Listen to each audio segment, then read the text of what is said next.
이번 주는 대림절 둘째 주의 기간이 시작되었습니다.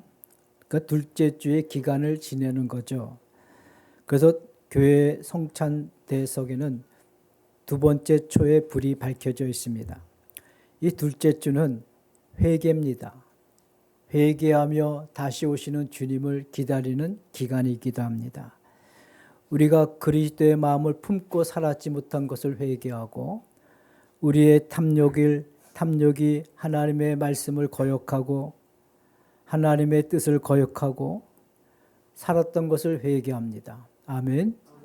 또 세 번째는 또 우리가 나라를 위해서 기도해야 하며 나라에 우리가 충성하지 못했던 것을 회개해야 됩니다.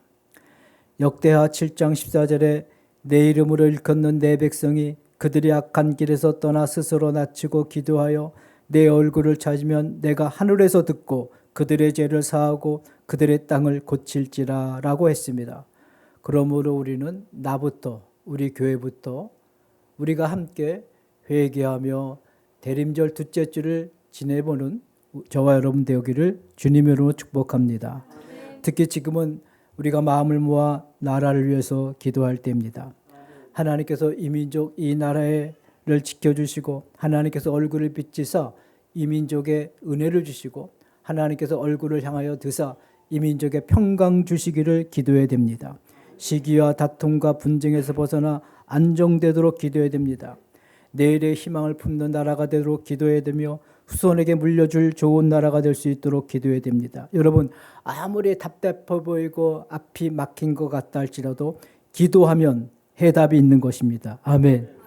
유대인들의 근성은요, 앞에 산이 있으면 그것을 돌아가거나 산을 뚫는 게 아니라 아예 산을 치워버립니다. 정말 어마막지한 사람들입니다. 그들의 그런 근성이 있어요. 우리 그리스도인들은 기도의 근성이 있어야 됩니다. 기도만 해답이다. 기도만이 답이다. 아멘. 왜냐하면 하나님께서 그 이스라엘 백성들을 애굽에서 구원하여 그 가나안 땅으로 가는 여정에 이 애굽의 바로왕이 마음에 변신하여 그 군대를 데리고 추격해 왔을 때 앞에는 홍해가 있었습니다. 그때 모세는 말합니다. 너희는 가만히 있어서 여호와 하나님이 하시는 일을 봐라. 여러분 우리가 기도할 때 하나님이 일하실 것입니다. 아멘. 열왕기 상하에 보게 되면요, 북이스라엘에 19명이 있었고 왕이, 그리고 남유대는 20명의 왕, 도합 39명의 왕이 있었습니다. 그러니까 열왕기 상, 역대기 상하는 왕들의 일대기입니다. 왕들의 역사기입니다. 근데 그 39명 중에 오직 7명만 선한 왕이었고 나머지 32명 왕은 다 악한 왕이었는데 그 악한 왕이 치리하고 통치할 때는 이스라엘 백성들이 피폐하고 힘들었습니다. 그러나 선한 왕이 통치하고 다스릴 때는 이스라엘 백성들의 생명이 풍성했습니다. 근데 이스라엘 백성들이 우상을 섬기고 하나님을 거역하고 떠날 때는 악한 왕들이 주어졌어요. 사회 탓하지 말고 나라 탓하지 말고 우리가 겸비하여 돌이키면 되는 겁니다. 할렐루야. 그래서 역대상 7장 14절 다시 한번 읽어드리겠습니다. 내 이름으로 일컫는 내 백성이 그들이 악한 길에서 떠나 스스로 낮추고 기도하여 내 얼굴을 찾으면 내가 하늘에서 듣고 그들의 죄를 사하고 그들의 땅을 고칠지라고 했습니다. 이런 두 번째 기간을 보내는 저와 여러분 되어지기를 다시 한번 주님의 이름으로 부탁을 드립니다. 신약 성경의 바울의 서신 중에 맨 마지막 쓴 서신이 여러분 빌립보서입니다. 빌립보서예요. 빌립보서. 그런데 이 빌립보서는 바울이 로마 감옥에서 썼습니다.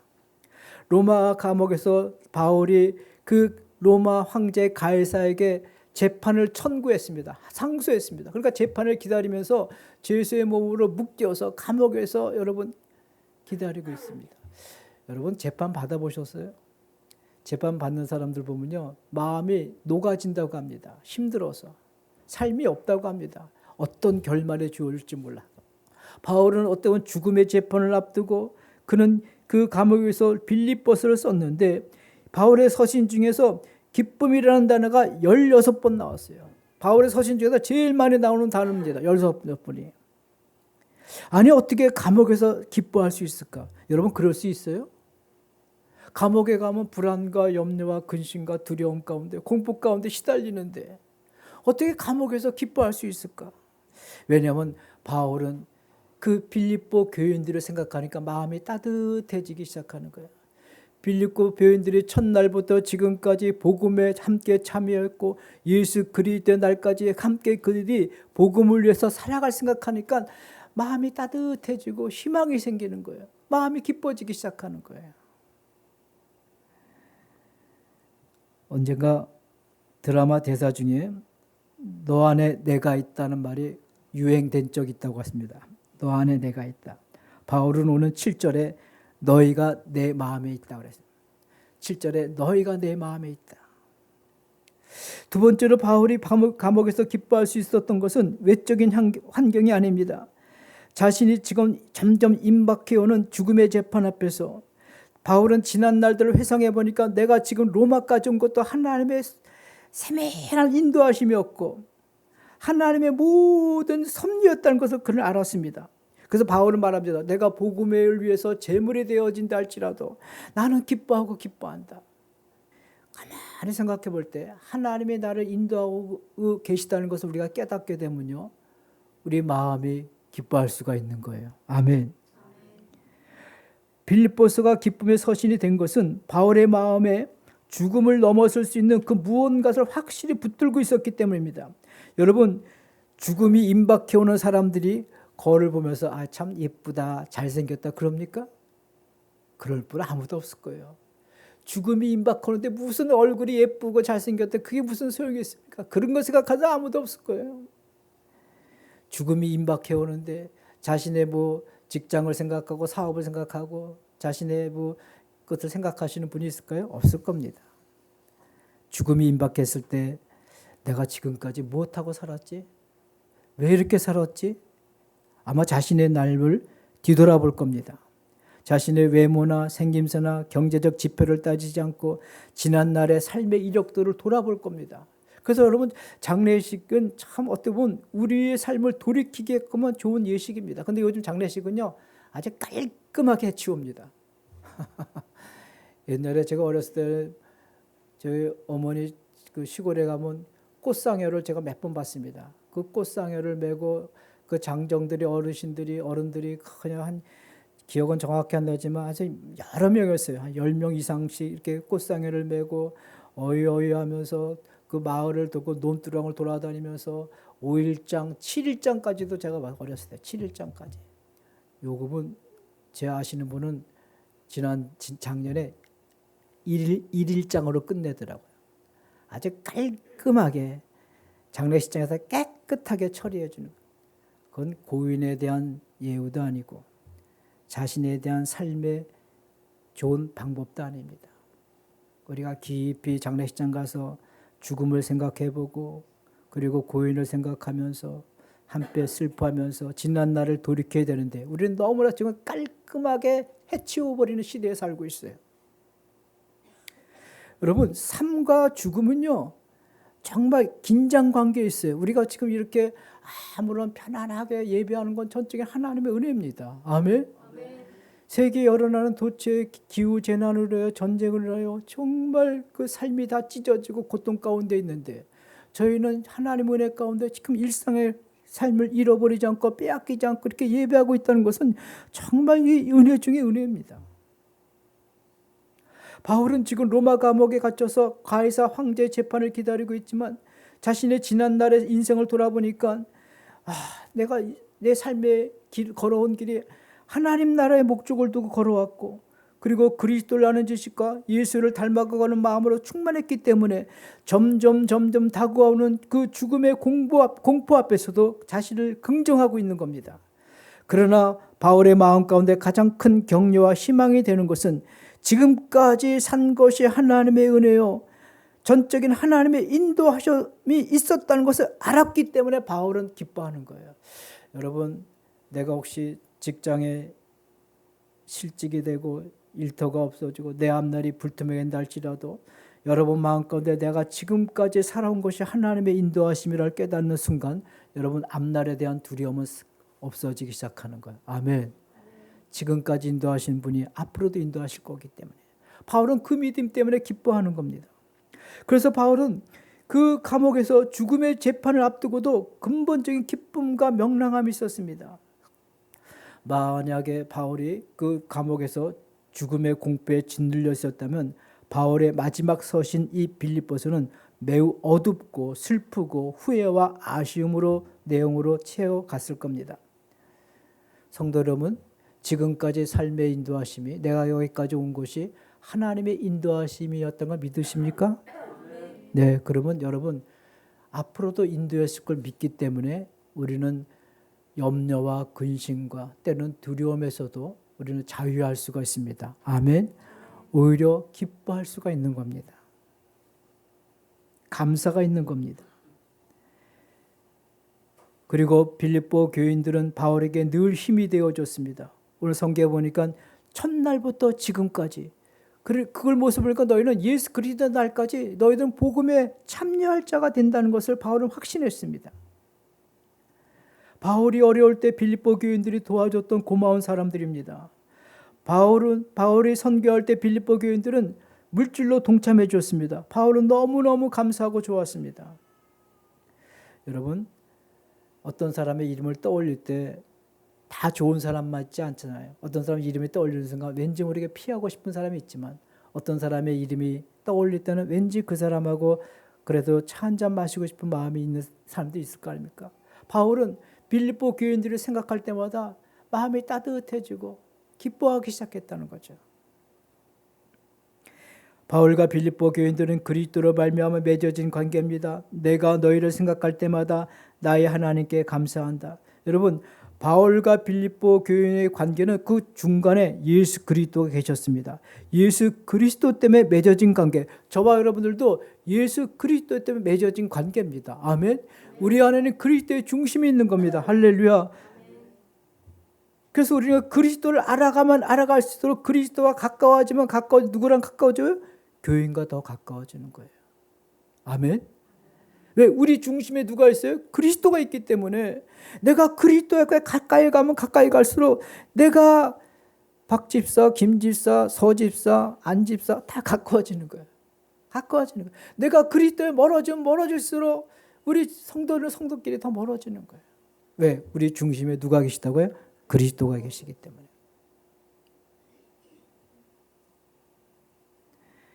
바울은 냉철한 사람처럼 보이지만 그 심령은 마음은 따뜻한 사람임을 알 수가 있습니다. 내가 너희를 생각할 때마다 나의 하나님께 감사하며 간구할 때마다 너희 무리를 위하여 기쁨으로 항상 간구함은 너희가 첫날부터 이제까지 복음을 위하여 참여하고 있기 때문이라. 아멘. 여러분, 첫날부터 지금까지 빌립보 교인들의 마음에 흔들림 없이 변함이 없이 꾸준함으로 지속적으로 계속 복음에 참여하고 있고 바울을 도와주고 있었기 때문에 바울은 너무 마음이 따뜻하고 그것 때문에 기뻐한다는 겁니다. 감옥에서도 첫날부터 지금까지. 따라서 하시겠습니다. 첫날부터 지금까지. 예. 우리가 결혼 생활할 때, 결혼하실 때 처음에는 신혼생활이 아주 달콤하기도 하고 행복하기도 하죠. 근데 좀 살다 보면 뭐라고 합니까? 너 그럴 줄 몰랐어. 당신 그런 사람이야? 그렇게 변하죠. 변합니다, 사람들은. 왜 빌립보 교인들이 왜 마음에 갈등이 없겠습니까? 갈등이 분명히 있습니다. 교회는요, 갈등도 있습니다. 회의도 있습니다, 신앙에. 그러나 그것을 넘어서는 게 믿음입니다. 아멘. 때로는 하나님의 말씀이 꿀송이처럼 달기도 하지만 어떤 때 하나님의 말씀이 싫을 때도 있습니다. 저가 그래요. 찬양이 늘 기쁠 때도 있지만 찬양하기 싫을 때도 있습니다. 그러나 그것을 넘어서는 겁니다. 첫날부터 지금까지 그것을 계속 꾸준함으로 지속함으로 계속 그걸 넘어서고 내 자리를 지켜나가면요 다시 회복되는 거예요. 아멘. 근데 찬송하기 싫다고 해서 입 다물고 있고 말씀 듣기 시작해서 귀 닫고 있고 그럼 점점 그 신앙은 도태되어지고 나중에 그 자리는 없어지는, 신앙의 자리는 없어지는 거예요. 바울은 말합니다. 첫날부터 너희가 지금까지. 저는 이 말씀이 은혜됩니다. 첫날부터 지금까지. 그러니까 너희들 예수 그리스도까지 내가 확신한다는 거죠. 저는 여러분들 성도를 볼 때 첫날부터 지금까지 왔기 때문에 저는 우리 성도님들도 예수 그리스도의 날까지 확신하고 있습니다. 아멘. 여러분, 이 작은 교회를 섬긴다는 건 보통 믿음과 영성 가지고 못 섬깁니다. 여러분들은 첫날부터 지금까지 저는 여러분들을 향하여 그리스도의 날까지 여러분들은 믿음을 가질 것을 믿습니다. 할렐루야. 부활하신 주님께서 40일 동안 지상에 머물면서 제자들을 다시 만나 그들에게 믿음을 굳게 하실 때 베드로에게 말했습니다. 주님이 너 나한테 그렇게 대할 수 있어? 너 날 배반할 수 있어? 그 말 한마디도 하지 않았습니다. 베드로야, 네가 나를 사랑하냐? 베드로야, 식사 같이 하자. 그 말이 베드로의 검 다시 한번 일어설 수 있는 동기를 심어줬던 겁니다. 하나님의 끝없는 사랑이, 주님의 끝없는 사랑이, 하나님의 끝없는 사랑이 우리와 함께 하시기 때문에 우리도 첫날부터 지금까지, 아니 예수 그리스도의 날까지 우리는 갈 수가 있는 거예요. 아멘. 7절에 보니까 너의 은혜에 참여하는 자가 됨이라고 했습니다. 은혜에 참여한 자가 됨이라. 참여한다. 이 참여한다는 것은 그 말씀이 헬라어로 죄송합니다. 코이노니아입니다. 이 참여라는 뜻은 공유한다, 함께한다, 나눈다, 사귄다, 그런 뜻을 갖고 있습니다. 여러분, 교회 공동체가 사회 공동체와 분명히 다른 것이 있는데 그것은 교회 공동체는 참여하는 겁니다. 참여하는 겁니다. 물론 우리 교회에서 벗어나 조금 북한산을 가려면 무슨 배드민턴 회 모임도 있고 산악회 모임도 있고 체육회 모임을 있습니다. 그러나 교회 공동체와 그 모임은 분명히 다릅니다. 교회 공동체 모임은 내가 예수 그리스도를 주로 고백하고 따르기로 결심한 성도들이 공동체 안에서 참여하는 겁니다. 공유하는 겁니다. 나누는 겁니다. 교회의 코이노니아는 사랑과 공유, 나눔을 통해서 내가 그리스도를 본받아가는 겁니다. 여러분, 교회 공동체는 참여함으로 내가 그리스도를 본받아가는 곳입니다. 아멘. 참여는 함께하는 운명의 공동체라는, 너와 나가 다른 사람이 아니라 너의 슬픔이 나의 슬픔이고 너의 기쁨이 나의 기쁨이라는 뜻입니다. 내 형제 자매의 슬픈 일을 당했을 때 나의 아픔처럼 느껴지는 것이, 그것이 바로 코이노니아 정신입니다. 새벽 예배 마치고 나가는데 우리 교회 바깥에 늘 제 아내가 교회 바깥에 동네를 쓸잖아요.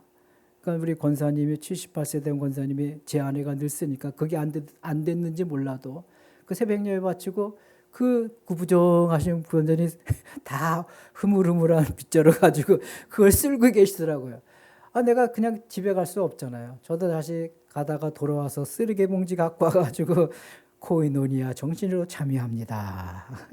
쓰레기 낙엽을 같이 담았어요. 여러분, 그게 참여예요. 나 그냥 피곤해서 그냥 들어갈 수도 있잖아. 근데 어떻게 권사님이 78세 된 권사님이 그 허물허물한 빗자루 가지고 그걸 쓸고 있는데 지나갈 수가 있어. 그래도 쓰레기 봉지 갖고 와서 열려놓고 같이 담고 그래야지. 그러면서 그리스도를 본받아가는 겁니다. 아멘. 이 코이노니아 정신 중에서 가장 그 중심이 되는 것은 또한 물질이 되기도 합니다. 나를 다른 사람들에게 선물로 주는 겁니다. 6절 같이 읽겠습니다. 6절 시작. 너희 안에서 착한 일을 이루실 줄을 우리가 확신하노라. 아멘. 너희 안에서 착한 일을 시작하신 이가 그리스도 예수 날까지 이루실 줄을 확신한다. 하나님의 꿈에 동참한다는 겁니다. 우리나라의 한 영성학자는 하나님은 만물을 새롭게 하시는 그 일에 우리를 동역자로 부르셨다고 합니다.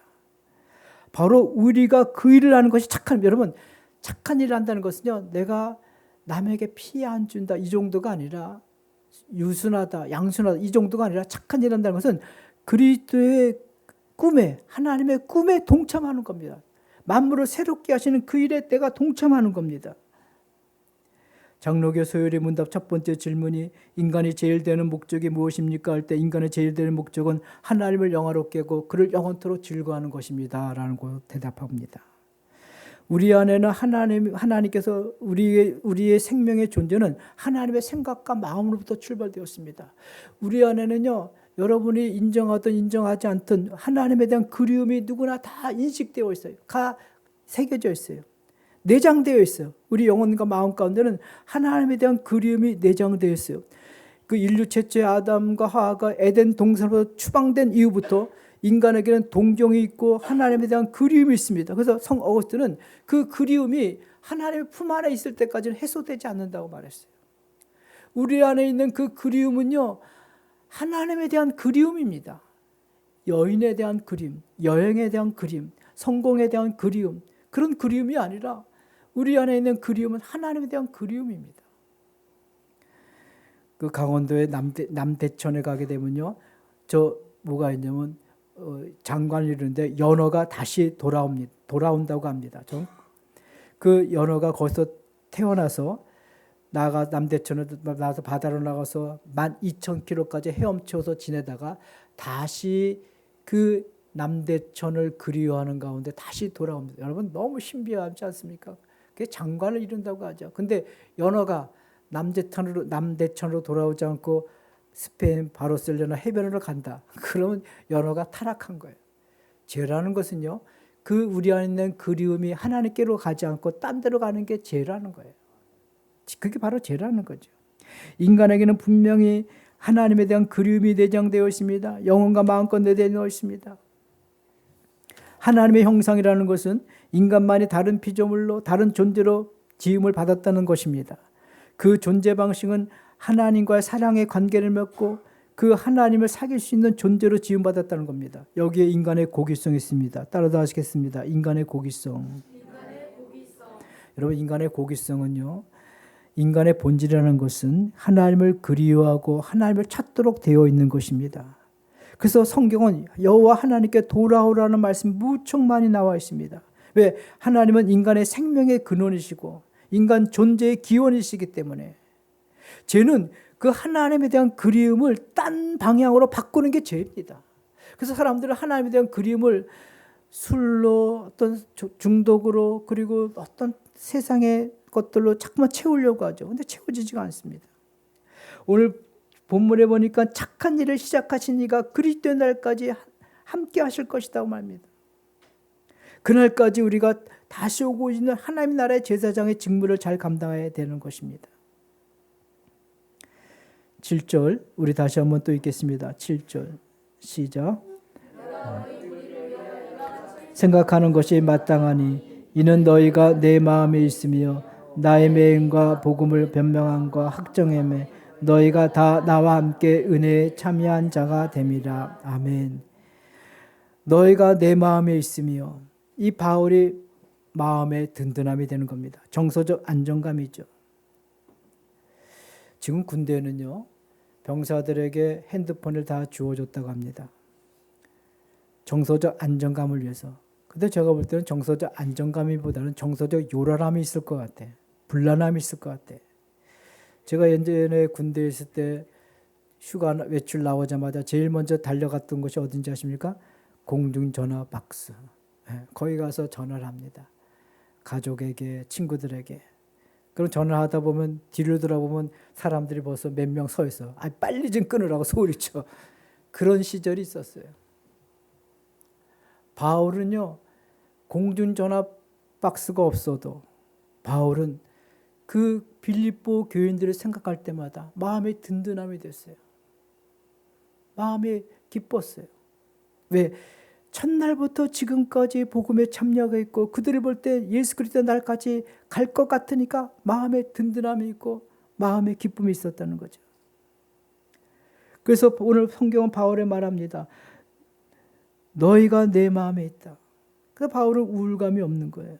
여러분, 인간이라고 할 때 인자 알죠? 이렇게 서로 이렇게 기대어 있고, 이 사람이 한자 인자, 간자는 사이간자, 그런 간자잖아요. 사이간자. 근데 간자 보면 문문자에 날일자가 있습니다. 그러니까 간자가 뭐냐면 문을 열고 매일매일 문을 열고 나오는 게 인간이다. 매일매일 문을 열고 나와서 만나는 게 인간이다. 그런 뜻이 되겠죠. 그런 뜻이 되겠죠. 그렇습니다. 우리는 매일매일 집에 문을 열고 나와서 사람을 만나게 됩니다. 그러니까 혼자 살 수 있는 존재가 아니라 함께 더불어 연결되어 살아가는 운명의 공동체라는 거죠.